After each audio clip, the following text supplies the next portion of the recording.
To begin, senior contributor Ted Koppel, who takes a closer look at the human impact of federal budget cuts in the fight against cancer. They might easily be mistaken for congressional staffers reluctant to face the day. But these are among the most accomplished cancer specialists in the country. Dr. Elizabeth Jaffe, Deputy Director of the Johns Hopkins Kimmel Cancer Center, from up the road in Baltimore. Her basic research of 10, 15 years has led to a new clinical trial, but it takes that long, that kind of investment. Dr. George Weiner, a cancer specialist in Iowa for more than 35 years. Senator George Weiner. Good Nice to meet you. Has flown in frequently to lobby Congress for more research funds. We are making progress so fast, we just can't slow down. Lobbying for cancer research, he says, used to be like pushing on an open door. Most of the time when I've come, I've met with Democrats and Republicans, and we talked about the bipartisan support for cancer research. This is the first time that I felt there was an existential crisis in our ability to make the type of progress that I see in front of us.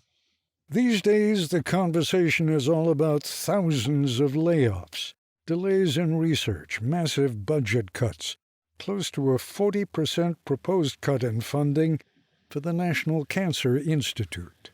I wake up every morning looking at my phone. Did I get an email from the National Cancer Institute saying I'm no longer receiving my grants? Have you felt the impact yet? Oh yeah, we certainly have felt the impact, to the point where people are leaving. So in our clinical research operation, which takes years to build, train research nurses takes 2 years, to train coordinators takes 6 to 12 months. These people are leaving because the funding isn't coming in. If they keep cutting back, how long before Dr. Jaffe says, that's it? I'll be honest, there are days where I do feel that, but I look around and I feel like I would be disloyal to our patients. We are in a technological revolution in cancer research. We are rapidly making discoveries that we couldn't even do 10 years ago. When you see some of the debates that are going on right now, and it relates to the National Cancer Institute and NIH, raises the hair on the back of my neck. Kevin Callahan was a Marine in Vietnam when he barely survived stepping on a landmine. Decades later, he was diagnosed with a killer disease, pancreatic cancer. Oh my goodness. First came surgery and chemo. Now he's part of a clinical trial, which is where Dr. Jaffe and her colleague, Dr. Neha Zaidi, come in. They were trying to develop a vaccine to prevent pancreatic cancer. From recurrent. That's Mrs. Callahan, Beth. She wasn't all that sure about the clinical trial at first, but Kevin couldn't stop thinking about all that had gone into it, getting chemotherapy as an approved treatment. They would shoot me up with 3 drugs, and the 4th one, I would go home with a little bag on my chest. It wouldn't come out until Friday. It had to be done over 40 hours. I thought to myself, how many poor bastards went through tests to get that done? So I thought, if there's anything that I can do, I'm more than happy to go in with the study and see if I can help somebody else later on or develop this vaccine. Pancreatic cancer is particularly nasty even when, as with Kevin, it's detected early. The experimental vaccine they've been administering to him is promising. But your chances of recurrence are 80%, and your chances of being alive in 5 years is 20%. Whoa. He is 4.5 years out without recurrence, part of a small cohort of patients who received the vaccine on that trial, who are, like him, doing well without recurrence. Could it be anything other than the vaccine? We don't believe so. This is not a cancer where sometimes it looks less aggressive than other times. This is a cancer that uniformly, it doesn't matter who you are, it comes back. So far, it hasn't. It has not. Bottom line, I'm cancer-free. 5 years. Now, the Callahans are concerned the cuts at NIH could interfere with or even stop Kevin's vaccine trial.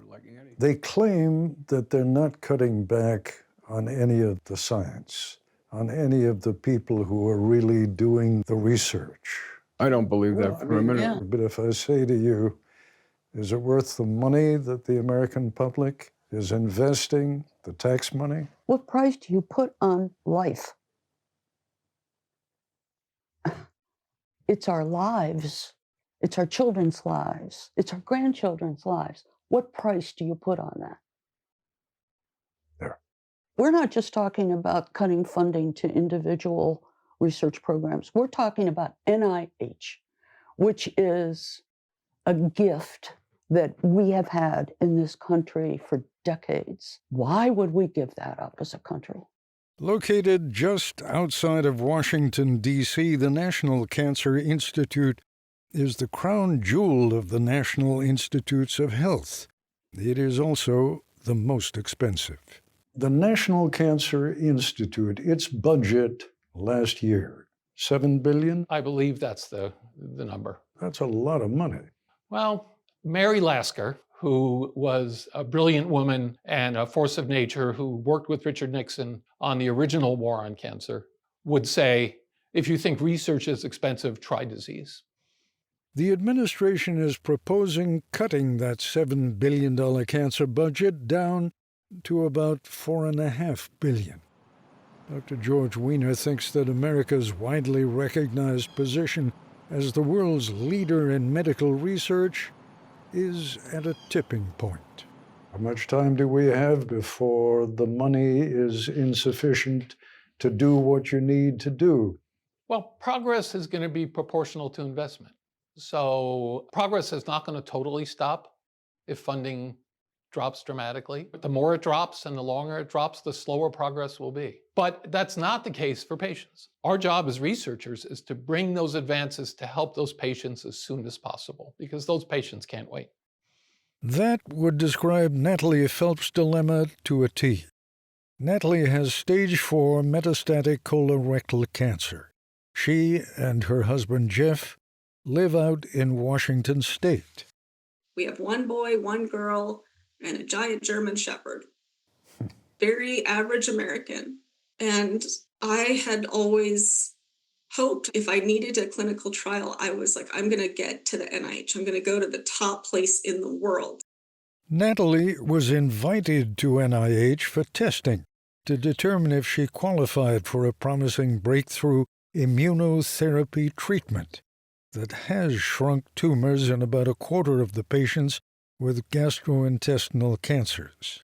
When I was invited to go back, I had cancer patients congratulating me. They were like, you made it. It's like making it into the Olympics when you're a cancer patient. The clinical trial is run by Dr. Steven Rosenberg, still practicing in his mid-80s and a legend in the field of cancer research. Well, she's a young woman with a metastatic cancer, and so that's a desperate situation. Every patient we see here at the National Cancer Institute has been through all standard treatments that haven't worked, and they come here to the NIH, the National Institutes of Hope, trying to see if some experimental treatments might be of help to them. In late May, Natalie Phelps finally qualified for Dr. Rosenberg's clinical trial. But budget cuts at NIH had already slowed the trial down. NIH has lost about 1,500 employees. Well, we did lose 2 technicians that are involved in producing the materials that are used to treat patients. And would that cause a significant delay? When I say significant, I mean, in Natalie's case, she feels that it has been delayed by a month. Is that correct? That's correct. So, I mean, a month could be critical for her. It certainly can when you have metastatic cancer that's growing.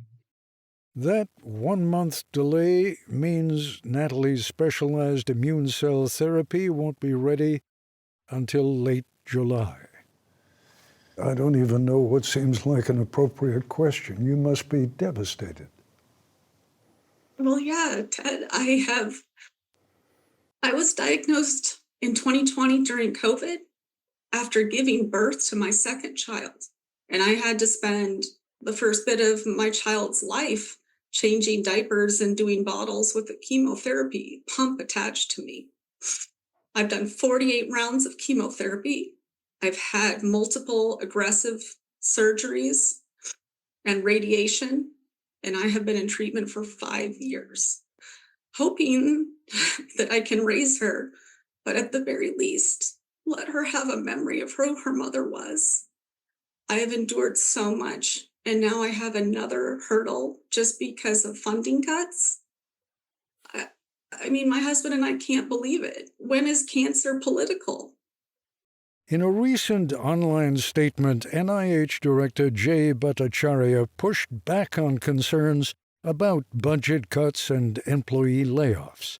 He said, "As to the current reorganization, no clinical trial has been delayed, nor has any participant been dropped from any clinical trial." Natalie Phelps is just one patient, one case out of many. But her participation in a clinical trial was delayed because 2 specialized technicians were let go. And that delay has proved to be devastating. She sent us this video message a couple of days ago from NIH.